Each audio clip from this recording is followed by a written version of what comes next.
Did the New York Jets just complete an interview with their eventual 2025 head coach?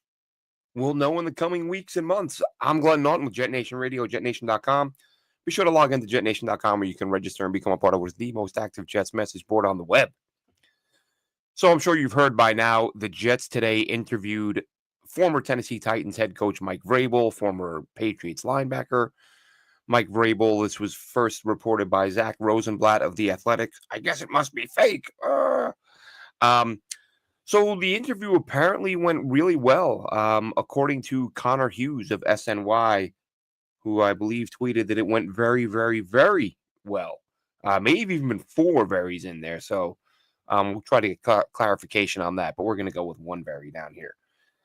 So Vrabel reportedly interested in the job. On the one hand, surprising, right? Why would it be surprising that Mike Vrabel wants to come work for the Jets? Well, Woody Johnson's in place.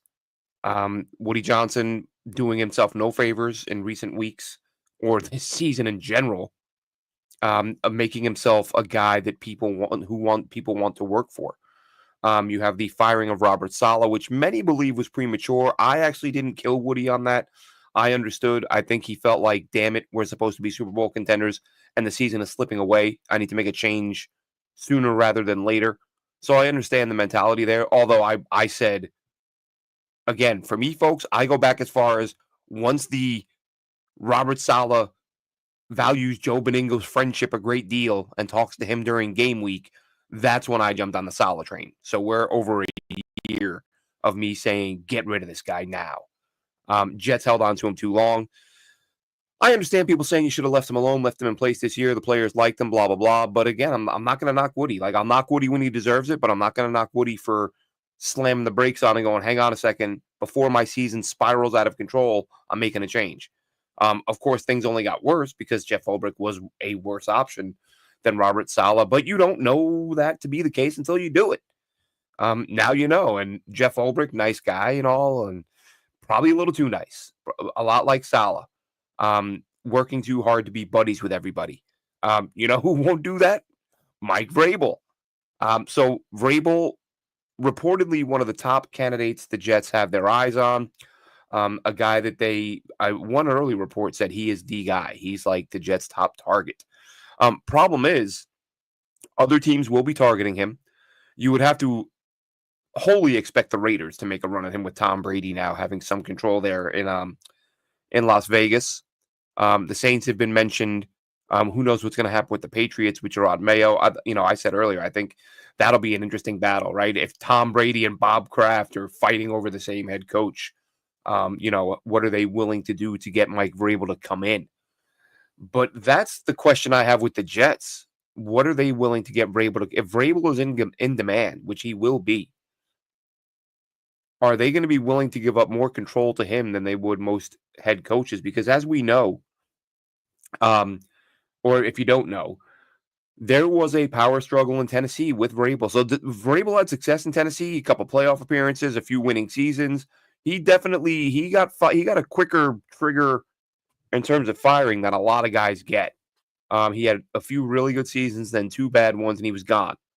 But there were reports that said that it came down to a power struggle. That ownership looked at Vrabel and the front office and said, either the GM's got to go or Vrabel's got to go because Vrabel wants too much control. So if that was the case, there is I would estimate a 0% chance Mike Vrabel has suddenly decided, next time I get a job, I don't want any control. Like almost every coach wants control. There probably aren't many who don't, but I would imagine the ones who don't are the ones that had it at one point and went, you know what? This is taking my attention away from coaching. Let someone else do this. So Vrabel wanted control before. He's going to want it again. So that might be one thing Woody Johnson would offer that maybe other owners wouldn't. Again, it's going to come down to how desperate these teams are and how much trust they have in Vrabel. Now, listen, there shouldn't be any team in the league that's more desperate than Woody Johnson as the owner of the team with the longest playoff drought in the NFL. So does Woody sit down and say, all right, who do you want as your general manager, Mike? Give us a couple names. We'll bring in the guy you want. who will be, someone friendly to you, someone who will be amicable and just willing to do what you want them to do. The story from earlier today said that Ryan Cowden, who's currently working with the Giants, would be Vrabel's choice. How wild would that be? You're Woody Johnson, you're the Jets. There's like 3 or 4 teams that are worse than you are, and you go poach the assistant from one of those teams to come in here. Now listen, he did have some success as a member of the front office with Tennessee. He was there with Vrabel, so Vrabel knows him. They're friends, much like, that's how Joe Douglas came on board and Adam Gase worked with him and said, bring this guy on. I know him. I work well with him. So this could be another thing where Vrabel says, I know this guy well. I work with him. Bring him in. So we'll see what happens there. Just jump in the chat real quick. Let's see. The 4 are a signal to New England from Wild Wave. How are we doing, Wild Wave? I'm not sure the way that's worded. I'm a little off there. GM Island Empire, how we doing, man? Says there's an insider I knew about a month and a half ago said Woody met with Vrabel just before the season started. I wouldn't be surprised. As was reported on McAfee, Woody was not a huge Robert Saleh fan. So maybe he let them run it back because Rodgers wanted that. And then decided, if this doesn't work out, I'm going to have some plans in place. So perhaps that's I wouldn't rule that out. I wouldn't get wrapped up in a first round interview. Well, I wouldn't get wrapped up either, Lauren. The interesting part of the report is that this is real interest from Vrabel. Because my thought was Vrabel's an alpha. Vrabel's going to want a ton of control. Woody's meddling is going to chase him off. But, I've said it and I saw someone else say it earlier today. If you're Woody, you got to guarantee Vrabel you won't interfere. Well, that's not binding anyway. You can tell the guy, yeah, it's your show, you're in charge. And then things start going, and a year or two into it, if things aren't going well, you start to meddle again and say, I'm doing this, I'm doing it. I'm not saying it will happen. I'm just saying there's nothing stopping him from doing it. If that's what Woody wants to do, it's what he's going to do. It's not like Mike Vrabel's going to beat him up. Everyone's like, oh, look how tough Vrabel is. He's not going to take anything. What's he going to do? He's going to beat Woody Johnson up and fire him? I'm sure there were people who would like that, but that ain't happening. So if Woody's going to meddle, he's going to meddle. See what else. Aaron Glenn's a better fit, says Brian Watts. I don't disagree with that. The only, the one caveat is that Vrabel has a track record. And as Peter Schrager reported earlier, there is no coach in this cycle with a stronger resume than Vrabel. Because let's face it, when you're hiring a new head coach, it's normally a guy who hasn't done it before. Or a guy with who's unemployed for a reason. Now, Vrabel's unemployed, it would appear, because his personality was a little too strong and he wanted too much power, and they cut him off and said no, and they moved on from him. But it wasn't because he couldn't get his team to play well. He's got a career-winning record. Yes, he had a year where he lost Tannehill for much of the season and they lost some games. But the question, the concern with Vrabel is the same as it is with a lot of these candidates. Who are you bringing in? Downing, who's calling plays for the Jets now, was one of Vrabel's guys in Tennessee. Keith Carter was one of Vrabel's guys. And now look, Vrabel fired Keith Carter, which is a good sign, but he did bring him in. So who's coming in? And that's, as Brian says here in the chat, who's the OC? That's big. Absolutely. Is OC in Tennessee didn't work out, and he's obviously going to have to bring somebody else in. And we're going to see where this again, it's one interview. As Lauren said, don't get too wrapped up in one interview. I think that we're going to be there will be other guys brought in, and Vrabel will interview in more places, and we're gonna talk about that and a few other things with a good friend Dylan Terraman, who is now joining us, hopping in. This was all impromptu. It's like 2-3 in the morning here. I couldn't sleep. I'm reading the Vrabel news. I'm typing out a Vrabel article. I'm like, let's go live and talk about it. Who cares if it's whatever the hell night it is? I don't even know. And then Dylan's like, hey, man, you going on? Let's go. Let's do this. So, Dylan, what are your thoughts here? I haven't gotten too far into it. I've just scratched the surface. Vrabel came in. Interview went well. The history in Tennessee. His preferred choice for GM, which we talked about earlier. I'll lay out my, one of the thoughts I had. And I did say this. I did say, this is Vrabel wanting a guy he's familiar with, he works well with.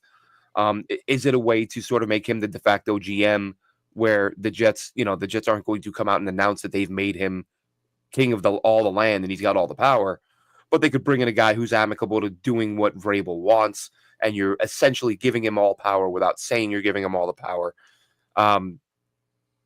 That's something the Jets can offer that other teams might not be willing to. The Jets they're obviously going to have to pay, and if Vrabel, and this is what I talked about weeks ago, right? The Jets are a punchline right now, and if they want to get a guy in here who's sought after, you're going to have to overpay. And that I didn't mean just money. I meant things like if he says, I want control, give it to me, the Jets being desperate might have to say, normally we don't do this, but we're going to in this case. So what are your thoughts there, Dylan? Yeah, I think there's definitely a chance of that being the case with him.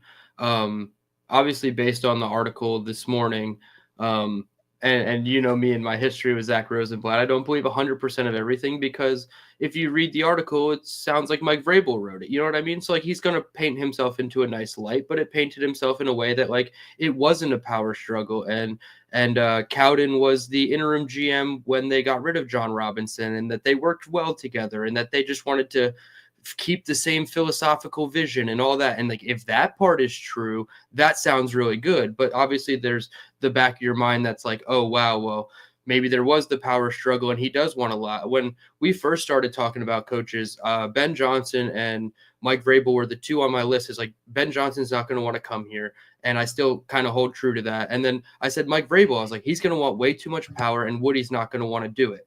And then a couple weeks later, we fired Joe Douglas, and it's like, okay, well now it kind of opens the door to let that happen if that was to be the case. And then they wanted him as their interest as their top guy, and he has mutual interest, and they said that he wouldn't have taken this interview if he wasn't interested. So I don't know. He's a top guy for me. He's not my number one. I still think Monken would be my number one guy, and then Vrabel is like my 1B, I guess. But I don't know. Like, there's a limit to this. Like, you have to understand what his vision is, and then maybe it's not Cowden, but it's somebody that has that similar philosophical mindset as Vrabel that he also signs off on. So I guess it would have to do a lot with what comes with the GM, but I think he's one of the candidates that I would give a little bit of say into who the GM is. And I know people like to say GM first, it's traditional, it's the conventional way. The Jets need to be unconventional, and I think this is unconventional.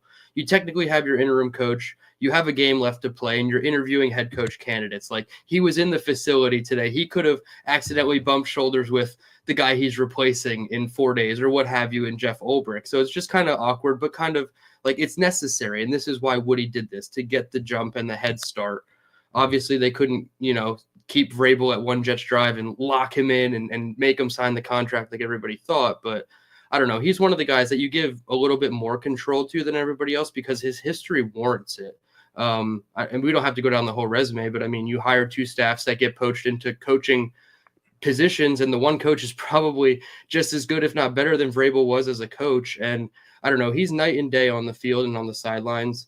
What we thought we were getting in Saleh, I feel like that is Vrabel, plus the high IQ for the game. And he just knows when to use his timeouts, when to use his challenges, when, just all the little tits in the rule book and all those little things that he can get an advantage here and there. And he gets the best out of his players that way. So I think that's the part of him that makes me the most intrigued. It's like the Saleh parts plus the CEO, and I can play the hard role when I need to. And I think that's important with this team because they need a little bit of tough love right now, and I think it would go a long way to getting the most out of them. Yeah, and I think the thing that's interesting, or one of the many things, and this I guess is sort of regardless of who the coach is, and we won't get too far on this. It's just a thought I had. Like, if you're Mike Vrabel, if you're anybody, and you get this job, put it this way: if putting myself in the space of whoever gets that job, first person I'm calling is Garrett Wilson, and say, hey man, I'm the new guy. You're going to be my featured guy. Aaron's going. Devontae's going. You're the number one receiver. Let's move forward because you got to start mending those fences because, as I said, as I've been saying for a couple of years, I do think he's miserable and he wants to go. So that's kind of a sidebar, but it's a thought I had earlier and it popped up into my head just now when you were talking. Saying, and former Ohio State background, that yes. helps. That definitely helps. He knows what it's like to work every day. And, You know, you can bring up some personal anecdotes of the area, favorite bars, restaurants, anything that's still standing. Because Yeah, Vrabel wasn't there 3 years ago. exactly. Probably Yeah. closer to 30. But even Yeah. still, you know, He'll have to schools pull the have emotional heartstrings on Garrett to kind of coerce him into, and I get it, yeah. But and my thing with Vrabel is like a lot of people think he will just immediately say Rodgers has to go. I think he's probably one of the ones that says he's got to stay. And I'm not saying that should hit that talk with Garrett shouldn't happen. That absolutely should happen, regardless if Devontae and Aaron are here. It's like, dude, you're the guy that we're building around in our offense. You and Brees are the two that we've always wanted to build around. We're not going to let these two diminish anything that you guys have been working towards. So yeah, I agree that that conversation needs to be had. But Vrabel to me is one that I think keeps Rodgers here, which a lot of people would probably be turned off hearing that. yeah, that's Samini said the other day that the relationship there with Woody is not good. So Oh, not with Rodgers, no. But Rodgers that's and what I mean. That Vrabel have a really good right. relationship. But that's Yeah, what I'm saying though, with Woody being the boss, that could be yeah. a strike against Vrabel. If they sit down and Vrabel says, I want to bring Rodgers back, And Woody that says might no, then yeah. Then that's a yeah, could problem all make in Woody itself. Then your process is flawed because now you're just lessening your pool. You have to hear everybody out, and I don't think you should exclude anybody that is saying one specific thing just because it doesn't align. Woody's vision for the team has to take a back seat for the next couple months to years to let this new coach and regime and like get their handprints on the roster and do what they need to do. That's my opinion on it. yeah, well I said earlier before you came on, I would imagine no matter who they hire, I would imagine if the issue of control and meddling comes up, of course Woody's going to promise not to because that's it. You know, I said Yeah. it the other day, and then I realized it's almost silly to say. Well, Woody has to tell Woody has to promise not to get involved.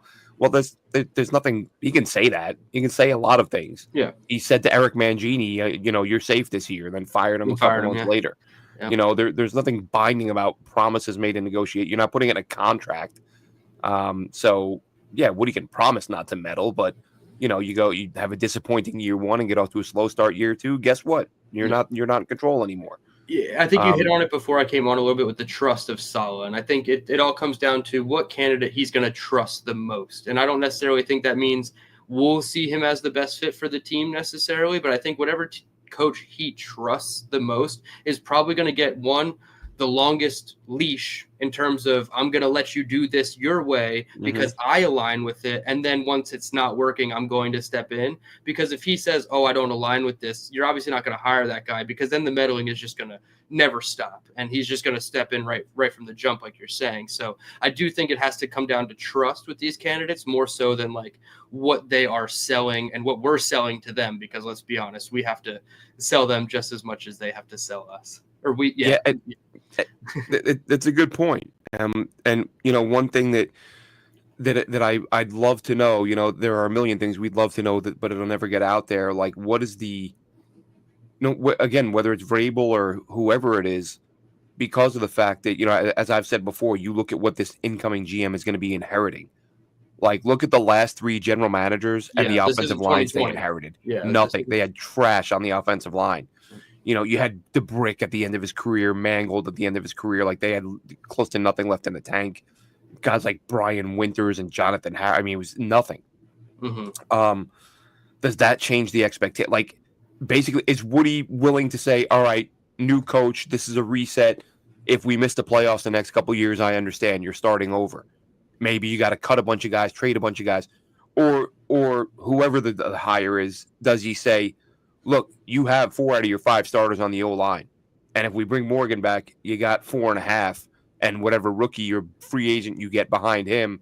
I want to see over 500 in year one. Maybe not the playoffs, but I want to see. Can't say 500 anymore unless you're throwing a tie in there. Yeah. But you need to be a game, no more than a game or two under 500 to over 500 in year one and playoffs by year two, because you have that structure in place that none of the last 3 GMs have had. That's something we'll never know. But I mean, I think you will know if Vrabel comes in or if whoever comes in, and we start seeing a lot of personnel turnover. It's like, okay, they're hitting the reset button, and they're going to have a couple of years before there are high expectations.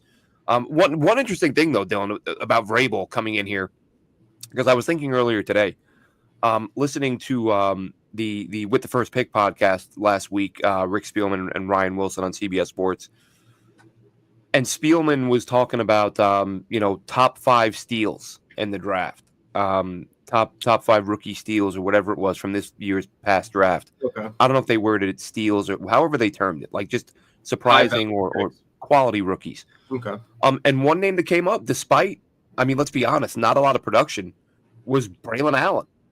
And he was like, this guy, like, watch him when he gets reps, watch him when he gets opportunities. Like, yeah, these games where he's getting 3 and 4 carries, yeah, he's not doing anything. But in games where he gets multiple targets, 8, 9, 10 carries, like, you're seeing him put up numbers. You see his running style. And I look at him and I think, nobody's Derrick Henry. But he might be, in terms of size, youth, like the closest thing to Derrick Henry that Vrabel will get after having had him in Tennessee. And does he become a focal part of the offense? Not that Breece Hall isn't a great player, but it was just a thought that popped in my head because of Braylon Allen's size, power, and what Vrabel's done in the past when he had that. But that'll be one question, right? Is who does he like and who does he not like among these young guys? I think he's one of the ones that I trust where he would probably tailor the game plan and the scheme best around what we have. Because I know, like, when he had Matt LaFleur, he had Derrick Henry, and they were like a running gun, or not running gun, ground and pound. And then Ryan Tannehill was kind of like that game manager type. But if we have this, like, supposed 3-headed monster, because Isaiah Davis deserves his flowers too, the 3-headed monster in the backfield, you can kind of repeat that same thing, right? In Tennessee, instead of one person getting all the carries in Derrick Henry, you have your 3 guys splitting it up and getting a bulk of these carries. So the ground and pound thing could be a way to go. But then if you add in the quarterback element too, plus you have Garrett, obviously you have, they're probably not going to keep Conklin, but you're probably going to get a lot of turnover at the tight end position. I don't know. I think he's probably the one that would schematically put these guys in the best position to win, because Braylon Allen, we saw, and this was a thing with Hackett that I liked more so than Downing, was his use of 2 back personnel and how much they were efficient out of it and successful out of it. With Downing, it was a little bit more predictable and a little bit less often, but with Hackett, you'd see a whole drive and like 70% of it is 2 backs, and they're running the motion orbit out of the backfield and then running the ball the other way to set up a swing pass to another over here. So like they were doing a lot of good work with the 2 backs. So Braylon is definitely one that I have him in a dynasty league that I you keep every player going forward, and Braylon Allen is the one that I'm like super excited about, because I think even if Breece is here, he should have a role moving forward. Now, how would you? I talked about the possibility of giving Vrabel power. If that is the case, I mean, does that give you pause at all? That you're basically a first-time GM who's doing it as a part-time job because he's also the head coach, or would you rather they bring in an actual GM like Dimitrov or somebody like that who has done it and had success doing it? Yeah, I mean, I would prefer one of the guys that we've talked about on the show, probably more than Cowden. But that, I don't know if that necessarily disqualifies him as being, a candidate for GM. He was the VP of personnel for the Titans for 5 years.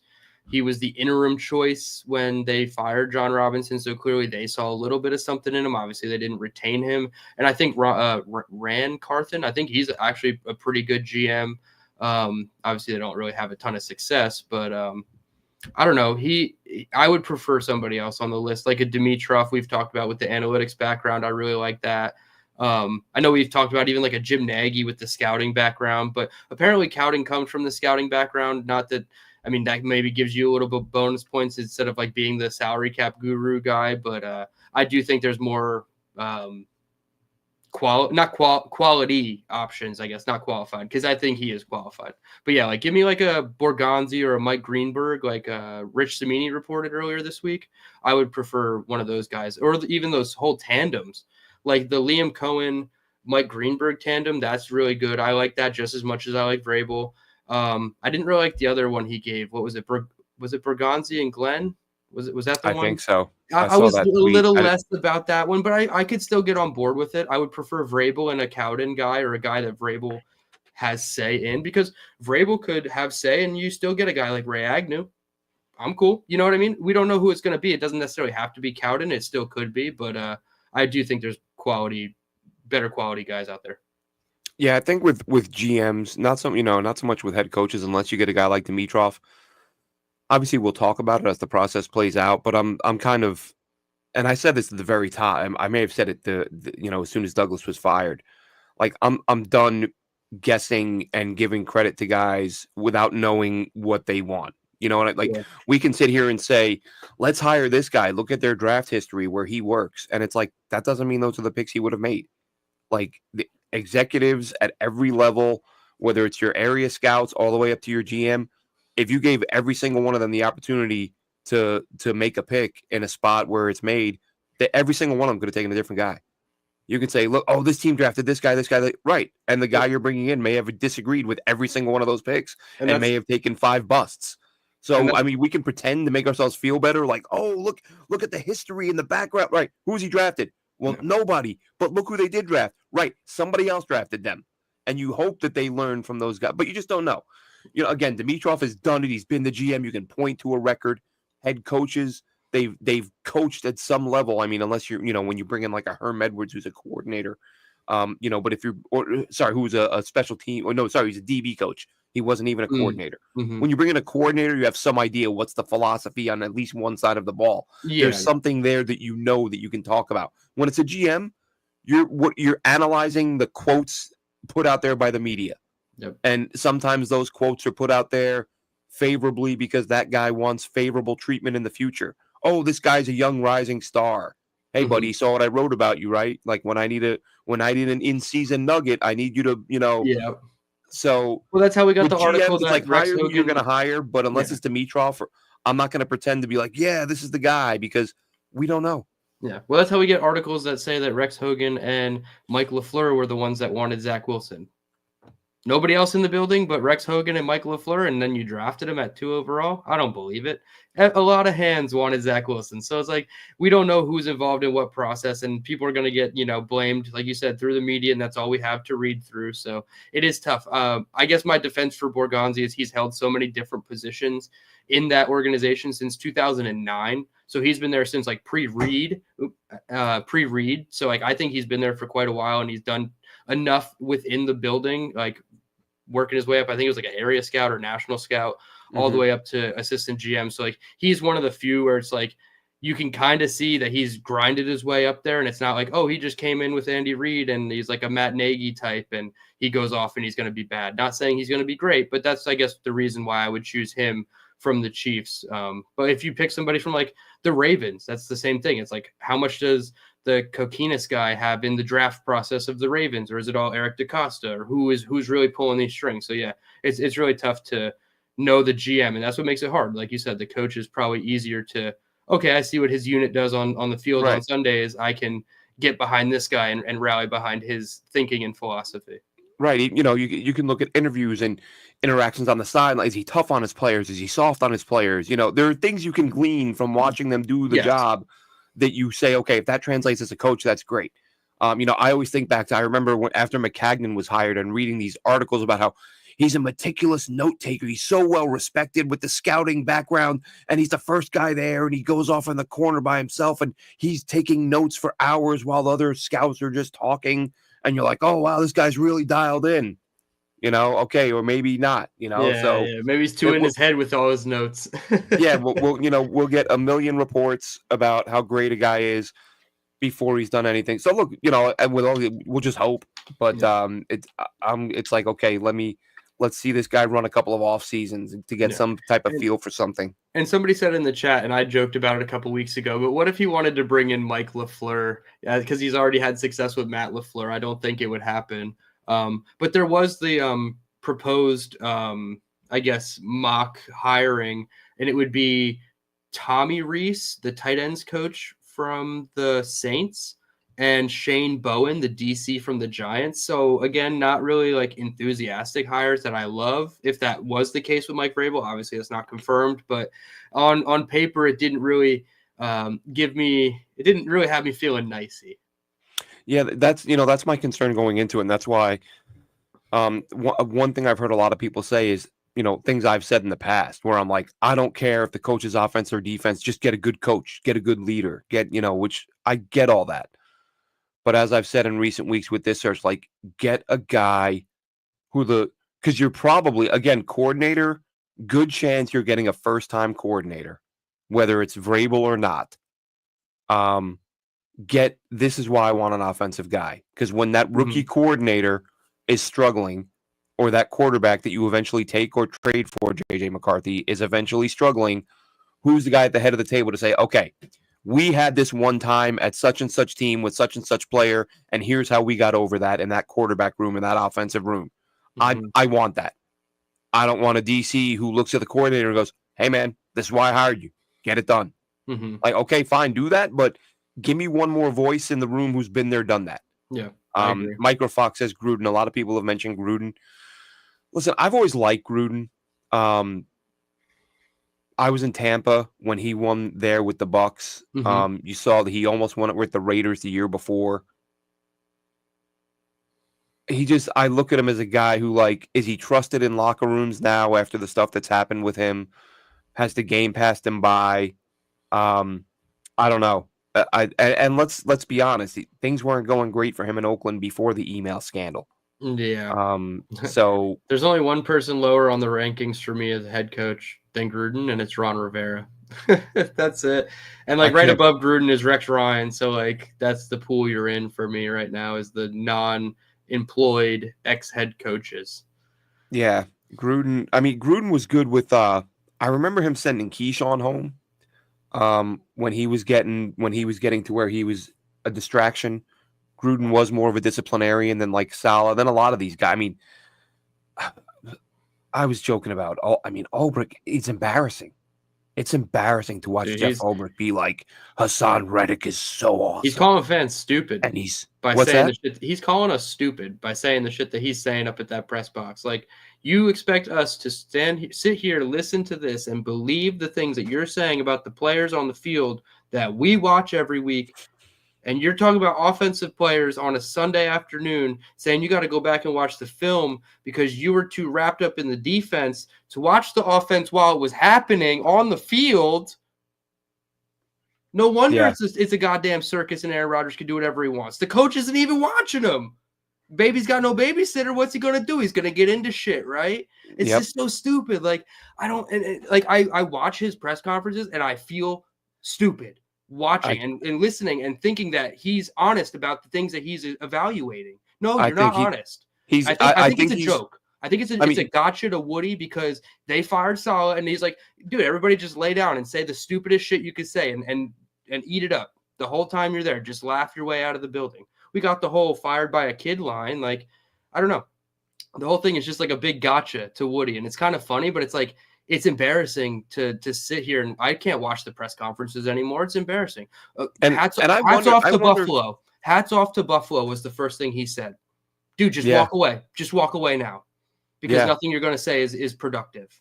I wonder if that's if Ulbrich is, I've seen people say he's been so bad, he's not even going to get another job. Like he will. He'll get a job as a coordinator. He'll get a job doing something. If Saleh's a DC, he'll be a linebacker coach in the NFL.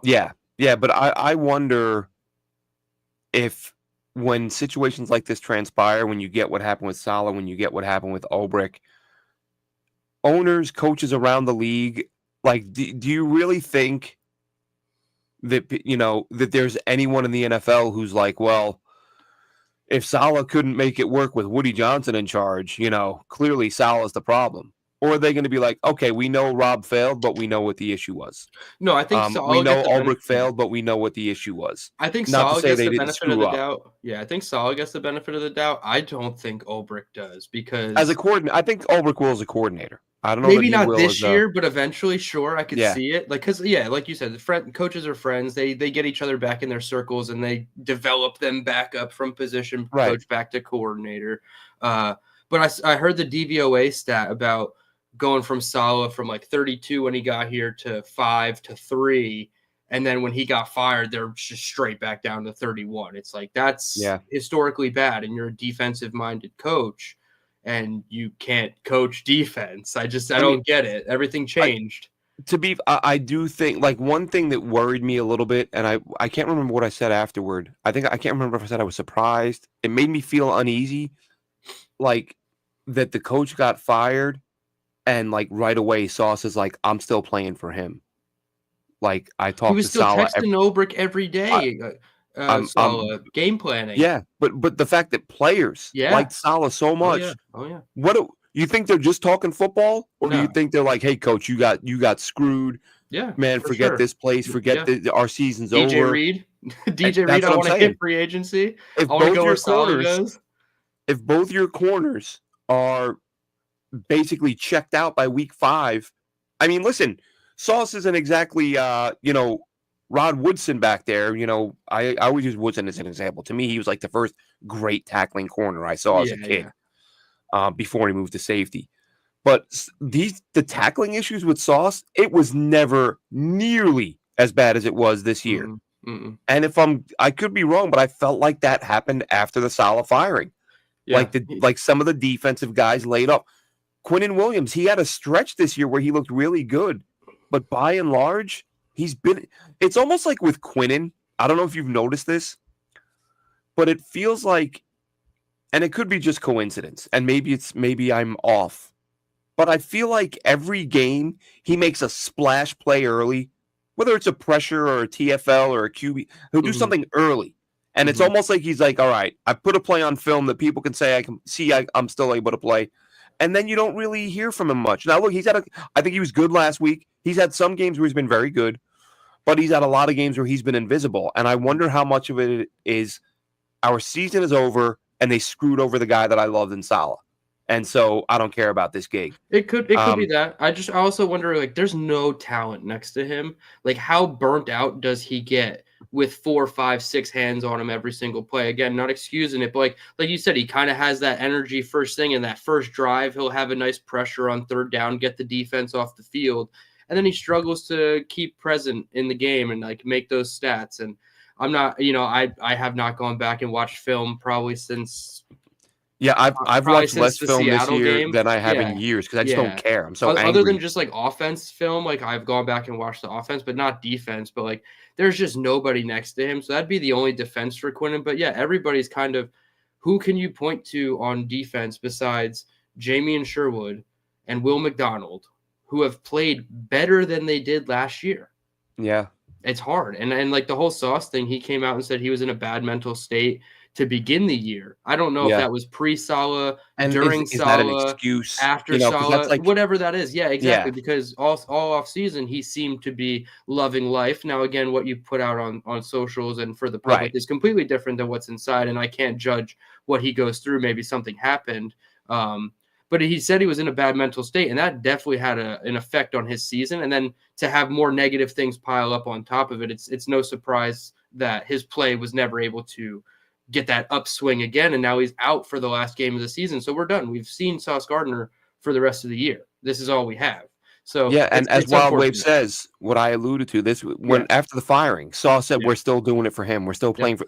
Like if I was Woody Johnson, I'd be like, "Excuse me." Yeah. Like you're collecting checks from me, and you're still playing for the guy that I just fired. Like I don't think even. I mean, I didn't realize. Like I said, I'm not going to bash the Saleh firing. I understand why he did it. But it's almost a bad thing. Like, I think they loved Saleh so much because he had their back too much. Like, hey, that guy never yells at me. That guy never tells me I messed up. He never criticizes me. They had it easy with him, yeah. Yeah, like which is weird. Because yeah, it's weird, though, because a lot of players, I think, I always feel like a lot of players want to be challenged. Like, they want, you hear guys say, I want to be coached hard. Yeah, yeah. But not everybody does. I would say, I would hope that most of them still do, but not. Yeah, it's the numbers are changing for sure. Yeah, that's a little bit crazy to me that he said that at the time. Joseph says Rex and Brian Flores. Brian Flores, early on when you looked at what Minnesota's defense was doing early in the year, I was like, yeah, I can get on board with that. And then when I was reminded that he had 5 offensive coordinators in 2 or 3 years, and what he did with Tua, I want no part of it. I will say. I don't know if you saw that Ben Johnson being asked at that presser, Dylan, about being fired by Brian Flores when he like that. I don't often get excited about games that the Jets aren't playing in, but I'm kind of pumped to watch that one. Like a defensive coordinator or an offensive coordinator game planning to face the guy who fired him and told him he wasn't good enough. I expect I don't expect the Lions to take their foot off the gas at all. Like, here's what we'll find out. Because look, give Flores his credit. Like, as a DC, he's been very good. For sure. But this is a must-win game for the Lions, and if they can run away with it, like Ben Johnson isn't taking his foot off the gas. He never does anyway. No. But this is probably like, this is the dude who fired me, and I get a chance to, clinch the number 1 seed or the division title if we can beat him. And the so one I think seed, yeah, I think that's going to be that should be a fun game. Rex said he took some shots at Flores. Apparently, I think it was on the ESPN radio. He said every time Ben Johnson plays a Flores defense, he hangs 30.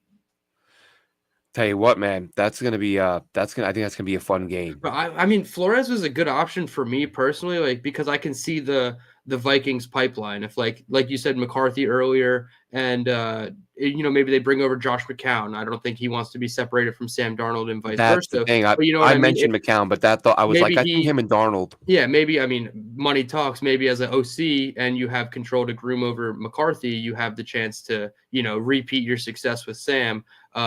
But I had a question because you did bring up McCarthy and you brought up Rick Spielman's podcast. When Rick gives his Jets takes, is it anything like Tannenbaum on ESPN saying, well, I think the Jets resolution should be to go trade for J.J. McCarthy? It's like, dude, you're on our payroll and you're telling us what to go do over here, but it's like you're supposed to be helping us in this area. So I'm like, is Tannenbaum just ESPNing that, or is that like Tannenbaum trying to interject his 2 cents into what the Jets should do? I think with Spielman, the last couple of episodes he hasn't been on, and I think it's because he's working with the Jets. Sure. Same thing happened last year when he was working with the Commanders. Like they went a few weeks where he wasn't on the show. Because they're in the interviews now. Right. Spielman, Tannenbaum, Woody, which I think is huge. And it's not just Woody with notes from the other two. It's all 3 of them in present, talking. I like that. Yeah. But when he does, and he started this again, he did the same thing with the Commanders. They almost sort of laugh when he says it, but he does it every time for fans that will start rumors or take things the wrong way. Anytime the Jets come up, they do like a disclaimer. Like, nothing I say here comes from anything I've heard from the Jets with the Jets. I do not know what their process is. I don't know who they're favoring. All I'm doing is saying, here is a list of guys I think would be good. Sure. And so he makes it clear before he offers any Jets takes. Like it's almost like it's like I said, it's almost like a joke, but it's almost like a legal, like clearing themselves legally from future lawsuits. No tampering is happening or what have you. Exactly. Yeah. So they go out and, his co-host Ryan Wilson will bust his chops and say, hey, you rebuilt the Commanders last year. And he's like, shut up. When they announced it, I saw them giving him all this credit for what he was doing. He's like, come on, stop. I love that show, man. I love that dynamic. Like I said, I started listening to them when the draft dudes left. When the draft dudes, I was like, I need a new draft pod. So we're on like a couple of years now. I start listening to Spielman and Ryan Wilson, and they are phenomenal. I wish Tannenbaum would do that on Get Up then, is the disclaimer. I wish Tannenbaum would do that on Get Up then, the disclaimer, like Spielman, and I know he's not going to. But it's so dumb, you can't But tell. that's what I'm saying. Like, is that ESPN Tannenbaum, or is that like, I am the former GM Mike Tannenbaum, and this is what I'd actually do? Because he big brains the shit out of that show. I mean, if you're a professional and you're on that show and you're Mike Tannenbaum, if they feed you a line that the reaction of the panel is going to be jump out of their seats and run around the studio laughing at you, I would imagine you'd be like, I'm not going to be your clown. I'm not doing this. Yeah. But he does it. And he says, I would trade Jahmyr Gibbs and 15 first-round picks. So, I don't know. Yeah, he says some wild stuff. Tannenbaum, nice enough guy, but he was a salary cap guy. He had a lot of bad drafts. His good drafts were when Mangini eventually took over, really. And that was sort of the relationship I was saying if they bring in a guy here for Vrabel that he wants. Like, when Mangini came in, he made the picks. And Tannenbaum said, okay, and that was that. I'm sure he wasn't completely without authority, but the major personnel moves were coming from Mangini. So Tannenbaum, I don't, like I said, nice enough guy, didn't do a great job as a GM. So good thing Rick's in those meetings.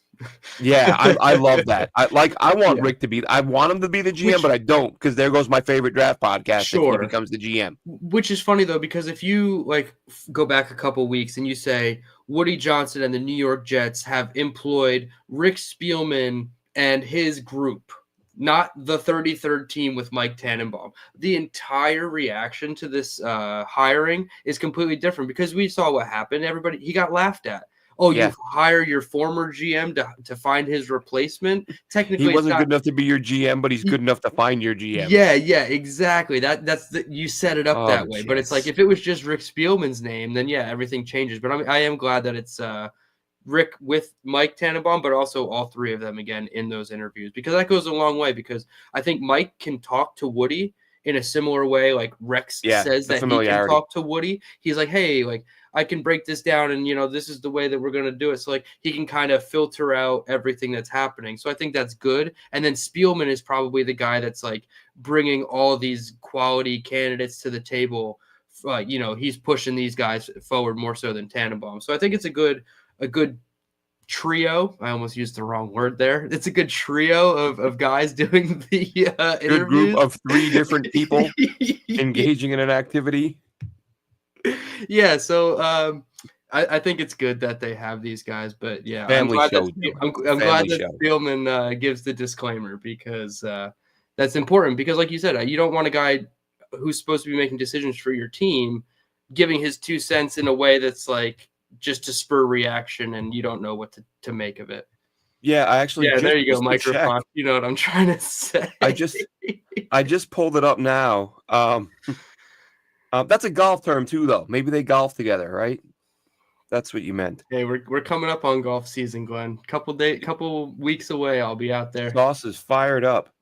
Miss Sauce, yeah, he can go down in his basement, I'm sure, and play on his simulator. Yeah. So okay. So I just checked while you were talking. The last, because it felt like a long time since I've heard Spielman. And it looks like their last episode was pre-Christmas. Oh, okay. Yeah. And this actually might have been the episode when he mentioned this was it. Yeah, the biggest draft steals. And that was the A great December one out. 23rd episode, and I believe that was the And he one. wasn't even giving like his opinion on what the Jets should do. He was just making an objective evaluation of a player, and I agree with it. It's Yeah. just, I didn't know if he Yeah. gave his takes like Mike Tannenbaum did. No, but I will say there is a new one up. I'm going to listen to it as soon as we wrap up here. Yeah. Because I've been wondering, like, again, he doesn't divulge anything, but Ryan Wilson does his job and says, like, all right, Rick, what's going on with the Jets? Pulls And stuff he'll out ask of him. him. Yeah. And he might say nothing. He'll say nothing, or he'll say nothing with more words. Yeah. And sometimes the nothing with more words can be fun. But yeah, I'm literally gonna hit play on that as soon as we wrap up here. But before we wrap up here, not much to talk about because the Jets suck. But in terms of this Miami game, to me, the fact that Miami doesn't have a quarterback this week, that makes this game a toss-up. Here's what I'm not going to do like a prediction because nobody cares. I don't care. But I think the Jets win this game and this is a possibility.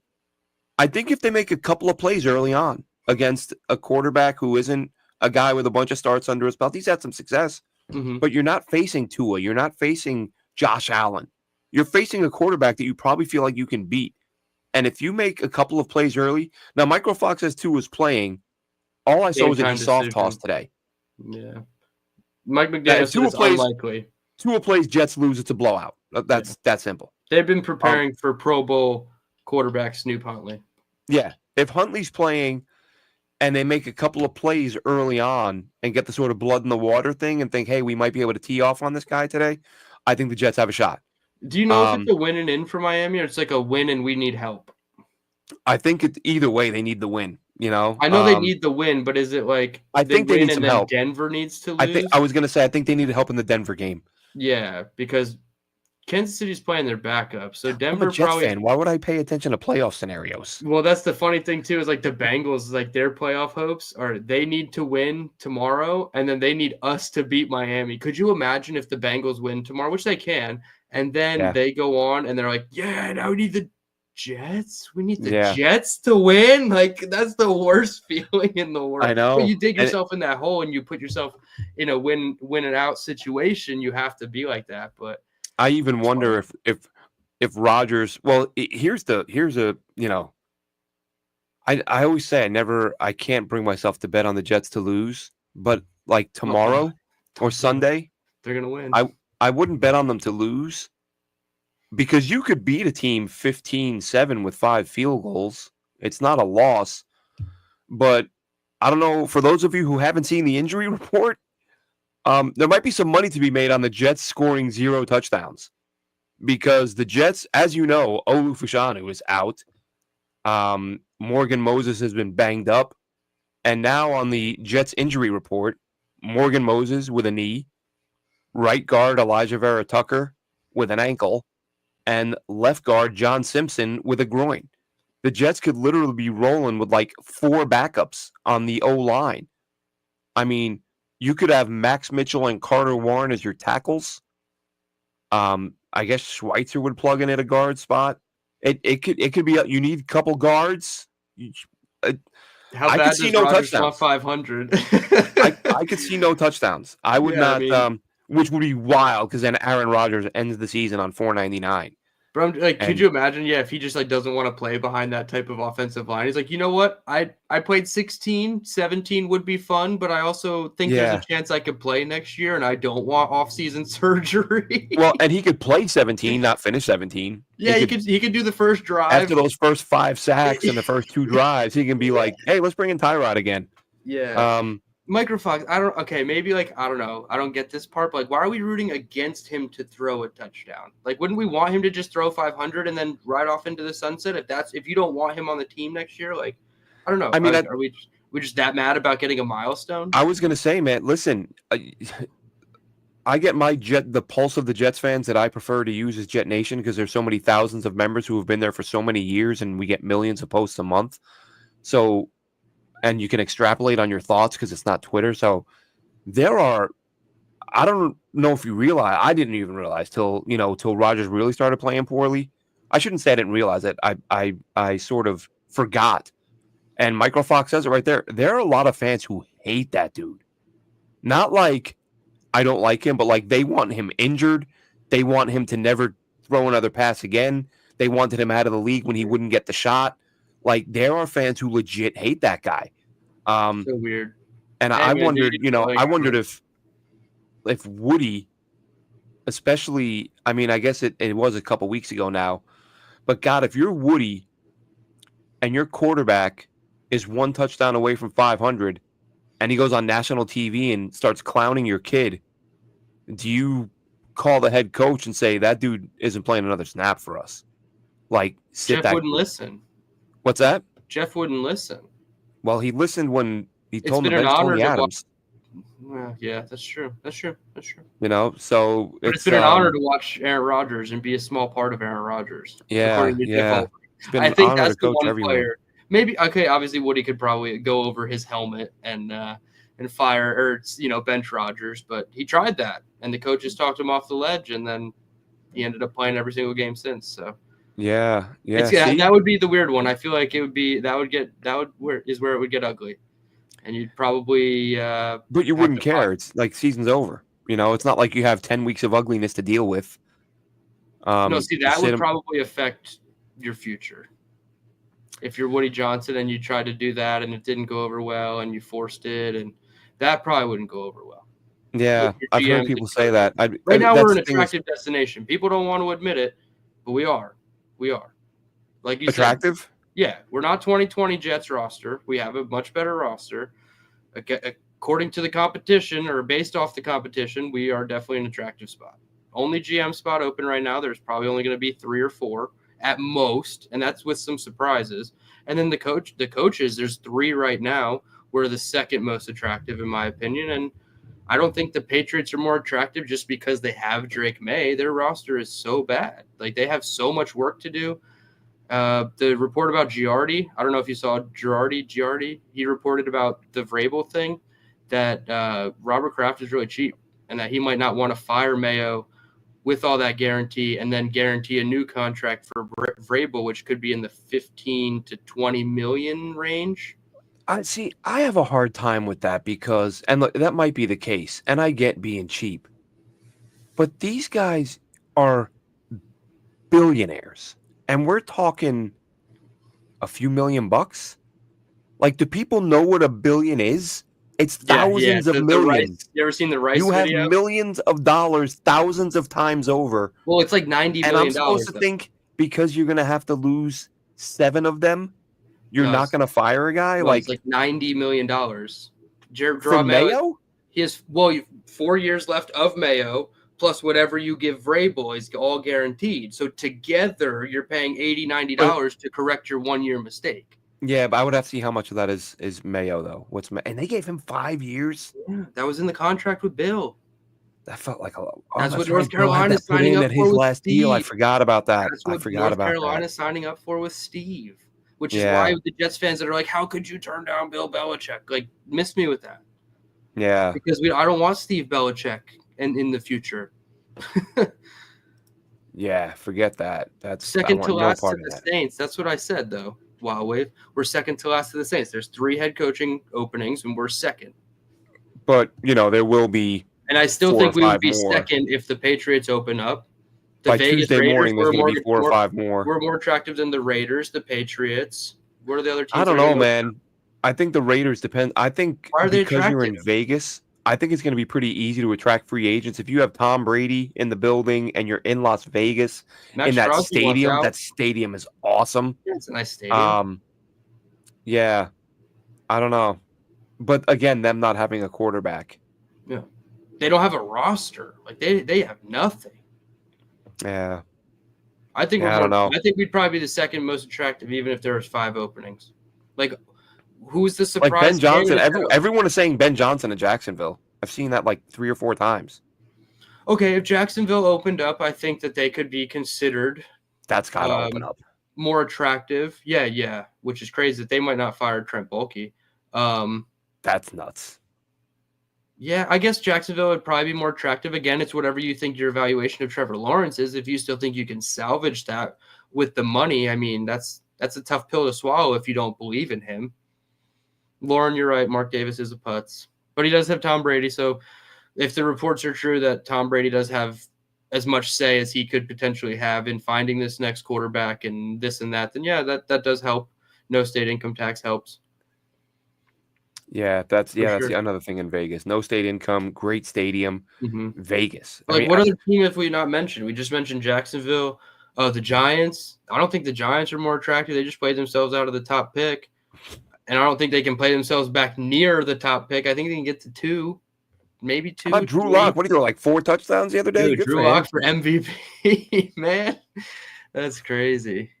So I don't know. It goes. I guess like it depends. Whatever the guy that you're interviewing views the team as, but I don't think it's a rebuild. I think it's a retool or a soft rebuild where, you probably need the quarterback, which makes it a rebuild per se because it's the biggest position. But we've needed a quarterback for, what is it, 4 years now? Technically? Forever. Yeah, technically forever, but 4 years in the short recent term.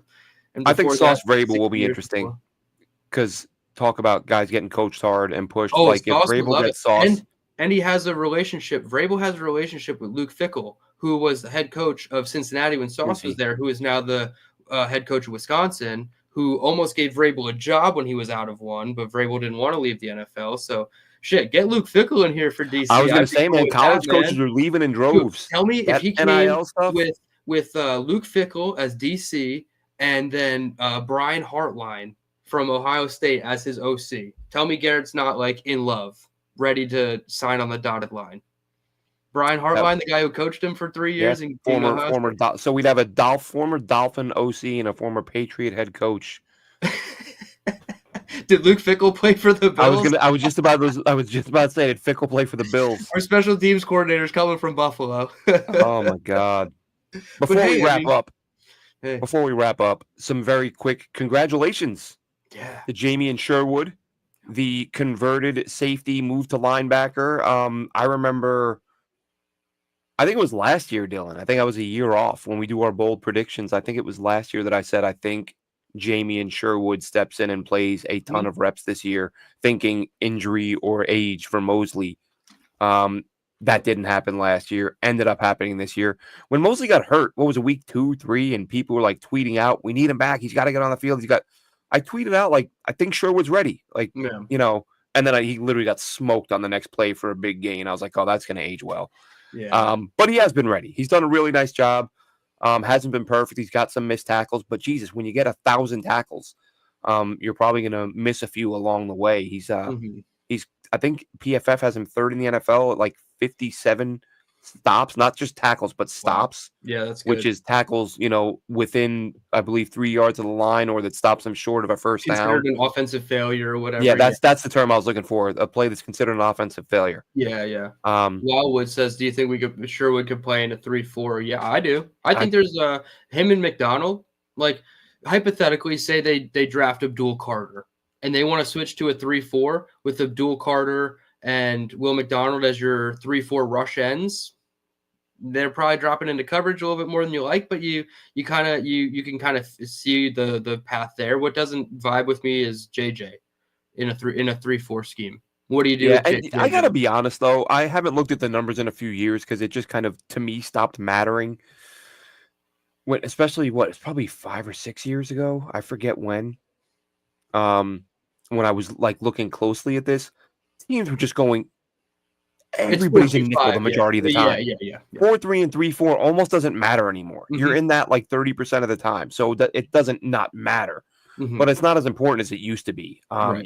And when your base starts to become nickel, that's when you want a Will McDonald on your edge and a JJ, Abdul Carter, a guy who can play the edge or play linebacker. Um, that that that first round pick is very interesting to me because as much as I want, like I would like Abdul Carter, I would like a DT, but I Mhm, feel like you can get a really good DT early in round two. yeah, I think you could if you can get a guy like Deion Walker in round two mhm, from Kentucky, then I yeah. would use that first pick on T-Mac. Especially if things go as Ooh, I yeah, expect them yeah, to yeah. go, and Devontae leaves. I like Then you that. get T-Mac early, and you get a DT in round two. Mhm. Um, Would you few trade other down rewards for, though. like, a Nick Buka? Yeah, or trade down. Yeah, Igbuka is another one. I mean, we'll see pre-draft process. Things will change, but I feel like he doesn't get talked about enough. I feel like No. he's a top 15, top 20 talent. Yeah, especially Excuse in me. this draft class. Yeah, and you rarely hear his name. Yeah. If you look at the pundits, he might be a round two guy, but I can't see a player that good from a program that big. He's probably gonna end up with, like, a top 20 grade for me, That to be that's honest. Like, kind of where he's I so view him. polished, like, he's just pro ready. Like, Yep, it's the system. Ohio State gets him ready. Like, those they guys certainly deserve to be do. at the top of your board. Like, whatever you think about them, bump them up a little more because they have the acumen, the football IQ. Yeah, and as Wild Wave said, yeah, like Quinnen, Yeah, he's not Quinnen going to and be a three JJ four are the guy. tough ones. Yeah, so Yeah, like you said, but everybody's got four in the dirt on major passing downs anyway, and I just think you could probably rock with it in a 4-3 as your base scheme anyway, and just keep it going that way. Will McDonald would probably be the only one, quote unquote, out of scheme, just because he's a little bit smaller, but I think you can make everything else work, and he seems to be fine in it. So I don't think you change that. yep. And real quick, um, team awards voted on by players. Most inspirational, the Dennis Bird Award went to Morgan Moses, which is completely understandable. Played through a Yeah. ton of injuries this Last year year. was Rogers, so that's that award that Yep, they gave to yep. Rogers. Yep. Rogers got that last year. So it makes sense with Moses. Kyle Clifton, the Kyle Clifton Award, the Good Guy Award for those who remember him playing linebacker for a million years, went to Tyrod Taylor. The Marty Lyons Award for Community Service went to Quincy Williams. Most Courageous Player, the Ed Block Award, went to Elijah Vera Tucker, which tells you he was probably playing through a lot of stuff we didn't realize Mhm. if teammates are giving him that award. Rookie Who Acts Like a Pro, the Bill Hampton Award goes to Olu Fashanu. And the Selfless Warrior goes to John Simpson, which also feels fitting because Simpson was probably the best player who we rarely ever talked about. 4 Phenomenal offensive job there. linemen got awards. Yeah. I think that Yeah. goes a long way into saying what this organization has moving forward. Some bright spots, some silver linings, and I think 4 offensive linemen getting player voted awards is a big, huge a praise. We'll just be honest, a praise for Joe Douglas because he got it right on the offensive line for sure. Yeah, and as I always say with Douglas, the shame in that is he would have gotten it right a lot quicker if Becton hadn't been injured and if Becton and look, I've defended Becton, but I've also said like he had some growing up to do. Yeah, I yeah, mean yeah. it's not even I don't think. I mean, clearly he Yeah. didn't take the rehab seriously enough after the injury, and that led to more missed time. And we say it all the time, man, there are things in the draft you can't account for. Mm-hmm. Everyone's great, in one-on-one interviews. Everyone says the right things. They're coached up by agents and players, former players. They're told, here's what they're going to ask, here's what you say. Everyone's got the right answers in the interviews. You don't know till you get a guy out there. And Yeah. Becton, as good as he looked as a rookie, then gets injured, misses, what was supposed to be a few weeks, ends up being the rest of that season, and then the entire next season. And that was, again, they said he ballooned up to nearly 400 pounds while he was supposed to be recovering. And then he had to start from there, but now had a very good year in Philly. But just Mm-hmm. his pure, here's an interesting thing. And this will come up again probably later because it's been going on for a while now. And it's one of those things I hear it and I just go, whatever. But now I've heard it enough times that to me, the revisionist history on Tristan Wirfs is insane. And I went back and looked it up. I went and Daniel Jeremiah, Matt Miller, like all the top names in the scouting world. All different sites that do scouting reports. I think I found nine scouting reports on Tristan Wirfs before the draft. I saw one that confidently said he could play left tackle. Everybody else was like guard, right tackle. Teams have to decide if he can play on the right side. He's probably going to get moved inside as a pro. But now, today, it was so obvious he was going to be the best left tackle in football. How could anyone have not seen that? Well, nobody saw it. This is his first Nobody year was at left saying tackle. it. What's that? This is his first year at left tackle, isn't it? Tristan Wirfs? I don't know. I don't know. I thought it was his career. I thought it was his second. Maybe it's his second. Maybe it's his second. The number of people though who said this guy's going to kick inside the guard. Yeah. This guy can't play on the left side, and that was all the talk when they took Becton. Everyone said because I mocked Wirfs to the Jet. I could be wrong about that. I did a couple mocks, but I said I thought he would make the most sense because it looked like they were going with athletic tackles. They had just signed George Fant. Wirfs was just as athletic, if not more so. So I thought he was the pick. But the reports after that were that the Jets wanted a true left tackle, and Becton they felt could definitely play left tackle, and they had some questions about Wirfs. As it appears, everyone on the planet did. But now that he's an all-world tackle, it was super obvious, and everyone on Twitter knew. Everyone on Twitter was 100% sure. I went back to my scouting report on Wirfs just to see what I said, and it says, many analysts say Wirfs is the tackle near the top of the board, most likely to transition inside at the NFL level to guard. Yes. Has the potential.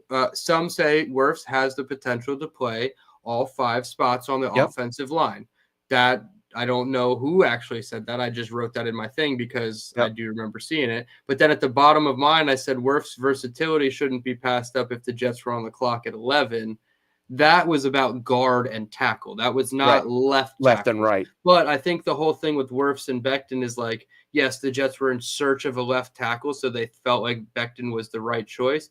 But Wirfs was probably the right choice overall for the situation of just taking the best player available who is going to help your team. So I think Wirfs was probably the better player, not denying Becton's upside, obviously, but I think that's I had the thing. What was it? We'll never know because Becton didn't stay healthy. Yeah, but if rookie Mekhi Becton stayed healthy and developed, there was 4 of them that year. It was Wills, Wirfs, Thomas. Weren't there 5? Thomas and Becton. I think those were the 4. Wills, Wirfs, Thomas, and Becton. There might have been a 5th one, but I think those were the ones that were those are the top guys. And I had them in that order. Wills, Wirfs, Thomas, Becton. A lot of people had Jared Wills number 1. And they went Thomas, and Wills, those people now Becton, claim that Wirfs was the obvious number 1. I know. I had Wills and then Wirfs, but it was also because Jedrick Wills played left tackle. Right. And where was that? Alabama. So yeah, that was a lot of the reasoning. What year was that? 2020? Was that the COVID year? Yeah, it was the COVID year. Real quick from Wild Wave. I mean, it's water under the bridge. Doesn't matter at this point, Wild Wave, but just my 2 cents. Why didn't JD pressure Saleh to fire guys like Keith Carter? I think they almost had too good a relationship. I think he just felt like Saleh's my buddy. I'm not gonna step into his world, his domain. I'm gonna trust him to make his decisions. And you hope that Yeah. for their own sake that Douglas and Saleh both learn from their mistakes. JD here. was And never gonna make Saleh fire anybody. That that's was what I always gonna mean. Like come I from don't think Woody. They were buddies. They were really good friends. this They is were what I mean. very, I think they were too close way too close. friendship wise to And that's do probably part of business. the problem, but at the same time, like that also helped them in the draft room when they were on the same page from day one and they were in the trenches, literally offense and defensive line. They were aligned philosophically. And so there's good and bad to being that close of friends. The other one that we missed was Isaiah Wilson, who was not ranked anywhere near where I was. Hey, John Robinson. It was Wills, Wirfs, Thomas, Becton, and then I had Josh Jones, Austin Jackson. I was going to say, who's the kid out of Houston? That was Josh Jones, right? I liked him a lot. Josh Jones, and then Austin Jackson he hasn't from really USC. panned out either. Austin Jackson went to Miami. And then I had Isaiah Wilson. Another one. Like Austin Jackson is good now, but it took him how long? I will say that I had Wills, Wirfs, and Thomas in a dark blue color, and then Becton, Jones, Jackson, Wilson in a light blue color.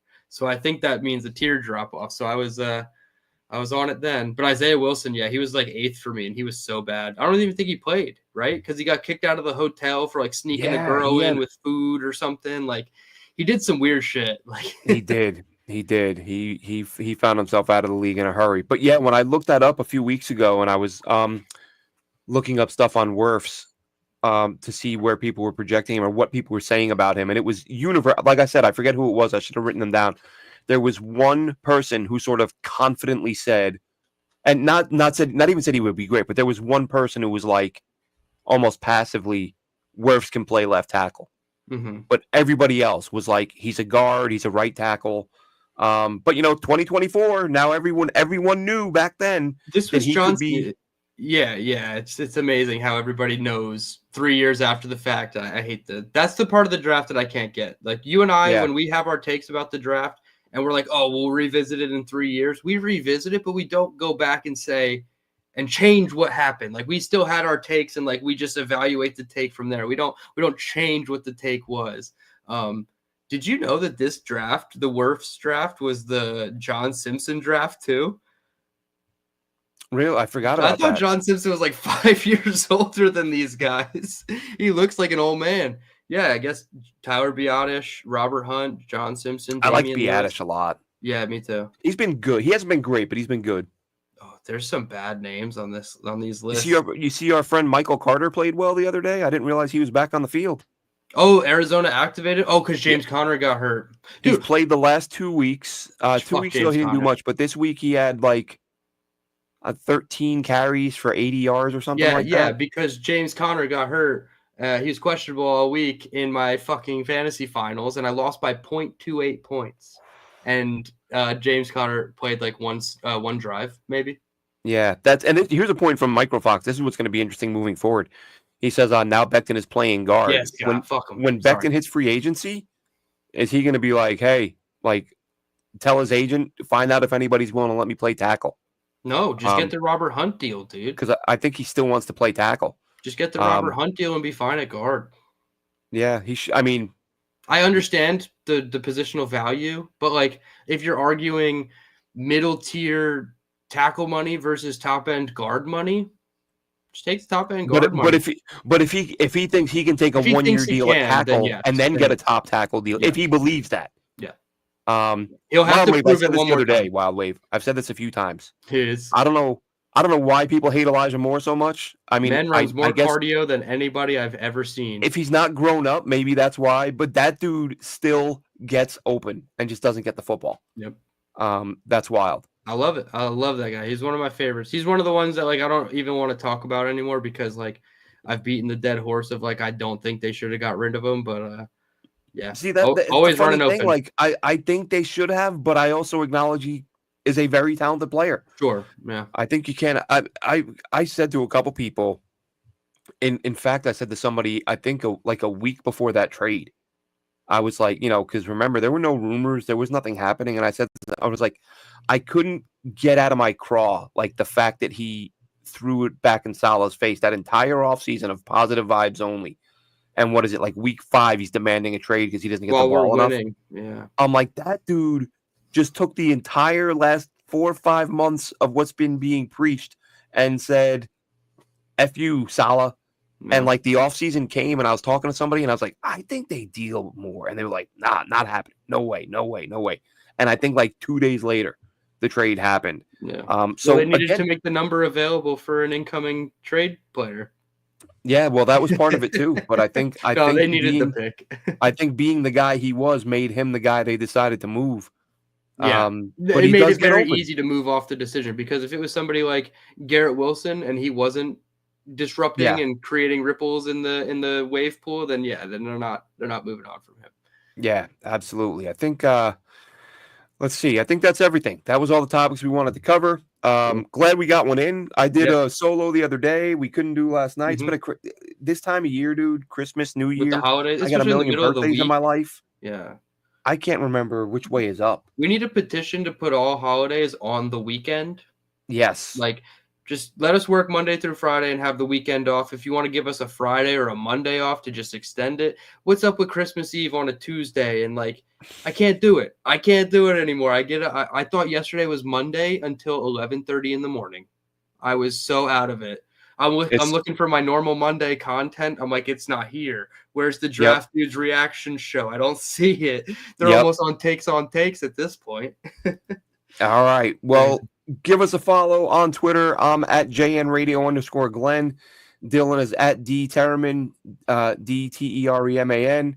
Give us a follow. Give Chris Schubert a follow at Chris_SCHUBERT. We will be live throughout the week. It's going to be a long off season, folks, but plenty of news to cover. We can talk about all of the great things that the incoming GM has done and why he's going to be so awesome, because we know that all of the good decisions coming out of his former team were made by him and him alone. Have a good one, Jets fans.